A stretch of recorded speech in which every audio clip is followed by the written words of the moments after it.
इस पार्ट की शुरुआत वहीं से होती है जब एजुन सबको बताता है कि उनके ड्रामा की रेटिंग से हाई आई है। फिर सब बहुत ही ज़्यादा खुश हो जाते हैं और हमारा चिकना चमकीला थोड़ा लियोन तो खुशी के मारे जाकर चाइल्ड को हग ही कर लेता है। और ऐसी स्थिति में बेचारा हमारा एजुन बस आंसू ही बहाता रह जाता है। तभी उसका फ्रेंड देखता है कि भाई मेरा फ्रेंड तकलीफ़ में है तो मुझे उसकी मदद तो करनी चाहिए, और वो अपनी दोस्ती के कर्तव्य का पालन करते हुए जाता है और चाइल्ड और लियोन को अलग करता है और झट से जाकर इजुन को पप्पिया झप्पिया देने लगता है और कहता है कि भाई तू तो सिंगर के साथ साथ अब एक्टिंग में भी बहुत बड़ा नाम करने वाला है। और वो लियोन के तारीफ़ों के पुल बांधने लगता है। उसके बाद ये लोग अपनी सक्सेस को एंजॉय करने के लिए खूब सारा ड्रिंक और पार्टी करने लगते हैं। फिर ये लोग एक गेम खेलना डिसाइड करते हैं, जहाँ पर जब एक गेम शुरू करते हैं तो चाइल्ड काफ़ी हार रही होती है और वो बहुत ही ज़्यादा ड्रिंक कर लेती है और फिर एजुन भी ड्रिंक करता है। फिर जब चाइल्ड बहुत ही ज़्यादा ड्रिंक करने लगती है तो लियोन कहता है कि यार तुम ड्रिंक मत करो, मैं तुम्हारे जगह पे ड्रिंक कर लेता हूँ। तो मिंजी कहती है नहीं भाई, जिसका पनिशमेंट है उसी को भुगतना पड़ेगा। फिर जब चाइल्ड की बारी आती है तो वो फिर से हार जाती है। तो लियोन कहता है कि तुमको मेरे लिए वही एक्टिंग करके दिखानी होगी जो उस दिन तुमने मेरे साथ की थी। जैसे चाइल्ड काफ़ी ज़्यादा शौक हो जाती है और वो ड्रिंक कर लेती है एक्टिंग करने के बजाय। तभी लियोन को उसके सुखारी फ्रेंड का कॉल आता है और वो उसे बताता है कि भाई तू कहाँ है और घर कब आएगा। तो हमारा लियोन कहता है कि अरे मैं तो पार्टी एंजॉय कर रहा हूँ, मुझे आज आने में लेट हो जाएगी। तो उसका सुखारी फ्रेंड कहता है कि तू कैसा दोस्त है, देख हमारा बॉडी बिल्डर फ्रेंड कब से बैठ के तुझे कॉन्ग्रेचुलेशन पार्टी देना चाह रहा है और तू आ ही नहीं रहा, चल जल्दी आ।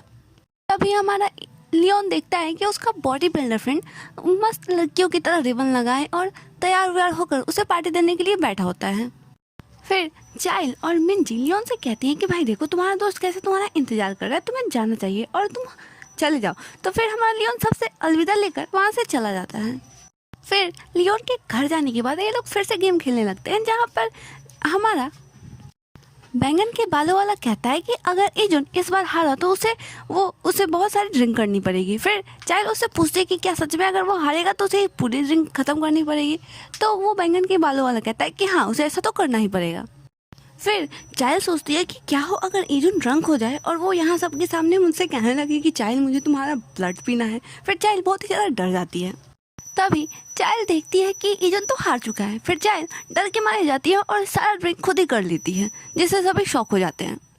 फिर हमारे इजुन के बैंगन के बालों वाला दोस्त कहता है कि मुझे तो लगता था कि मेरे इजुन का क्रश वन साइडेड है, पर ऐसा नहीं है। तो मिंजी सोचती है कि पता नहीं हमारे लियोन का क्या होगा, बेचारा चिकना चमकीला थोबड़ा। फिर इजुन और चाइल्ड मिंजी के घर से बाहर आ जाते हैं और वो जाने लगते हैं। तो इजुन चाइल्ड से कहता है कि तुम इतना ड्रिंक मत किया करो। तो इजुन से भी चाइल्ड कहती है कि तुम भी इतना ड्रिंक मत करना। उसके बाद ये लोग सीढ़ियों पर बैठ कर बातें करने लगते हैं, जहाँ पर चाइल्ड इजुन से कहती है कि आजकल ना मुझे बहुत ही अच्छा फील होता है, मैं आजकल बहुत ही ज़्यादा खुश हूँ और मुझे ऐसा लगता है कि मैं तो बहुत ही अच्छी पर्सन हूँ। तो हमारा इजुन कहता है कि आजकल नहीं, तुम तो हमेशा से ही बहुत ही अच्छी पर्सन हो, इसीलिए तुम्हें सभी लोग पसंद करते हैं। फिर इजुन चाइल्ड से ये भी कहता है कि तुम्हें लियोन से थोड़ा डिस्टेंस मेंटेन करके रखना चाहिए, क्योंकि मैं नहीं चाहता कि तुम्हारे बारे में कुछ रिमोर्स फैले।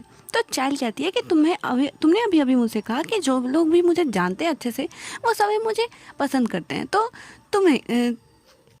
तुम्हारा क्या तुम भी मुझे पसंद करते हो। फिर चाइल्ड के क्वेश्चन सुनकर तो हमारा इजुन अवाक ही रह जाता है, और चाइल्ड के ऐसे क्वेश्चन सुनकर इजुन तो अपना फेस ही टर्न कर लेता है।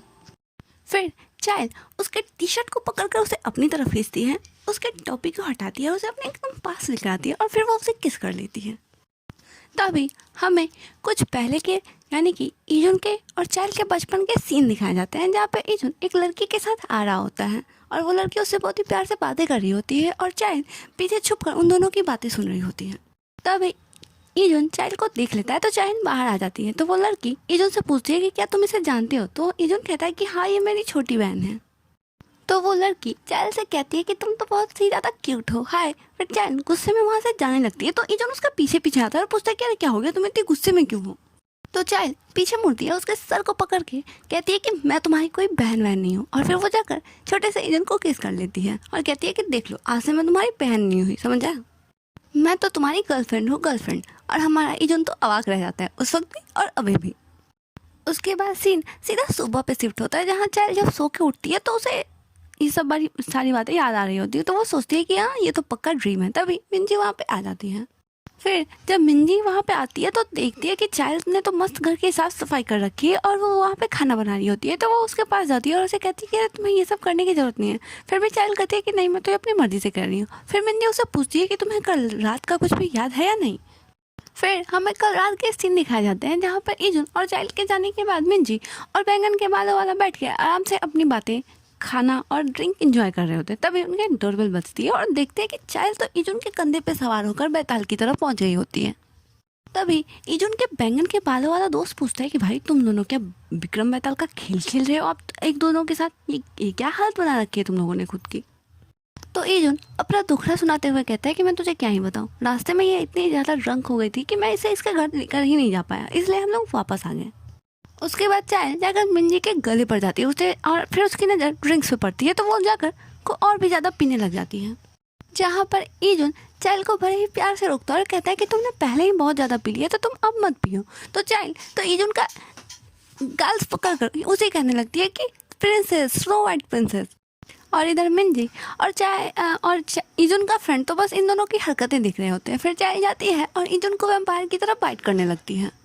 फिर सीन सीधा प्रेजेंट में शिफ्ट होता है जहाँ पे अपनी हरकतों को याद करके तो चाय धर्म से पानी पानी हो गई होती है। फिर सीन लियोन इजुन के घर पे शिफ्ट होता है जहाँ पे इजुन अभी नहाकर वापस आया होता है। तभी उसके फ़ोन पे एक मैसेज आता है जो कि ऑफ कोर्स चाइल्ड ने किया होता है और वो अपने कृत्यों के कारण काफ़ी शर्मिंदा होती है और वो इजुन से माफ़ी मांग रही होती है।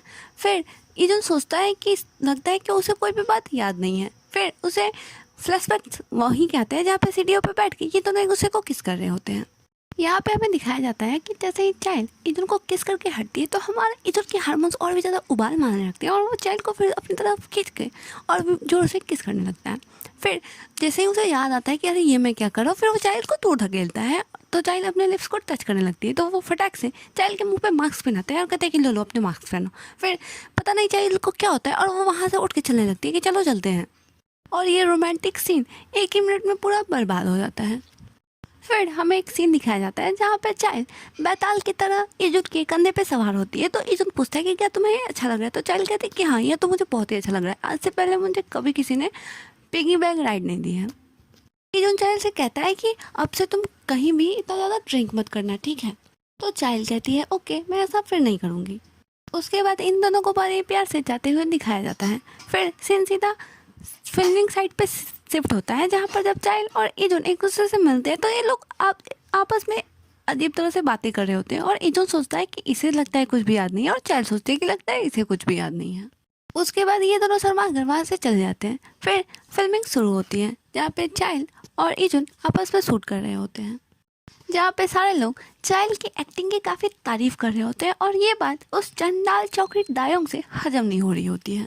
फिर पता नहीं इस चंडाल चौकड़ी के दिमाग में कौन सा आइडिया आता है, ये जाती है और चाइल्ड का स्क्रिप्ट उठा लेती है और इसके दिमाग में कुछ ना कुछ खिचड़ी तो पकी रही होती है। पर ये एपिसोड यहीं पे ख़त्म हो जाता है। तो stay tuned and thank you for watching.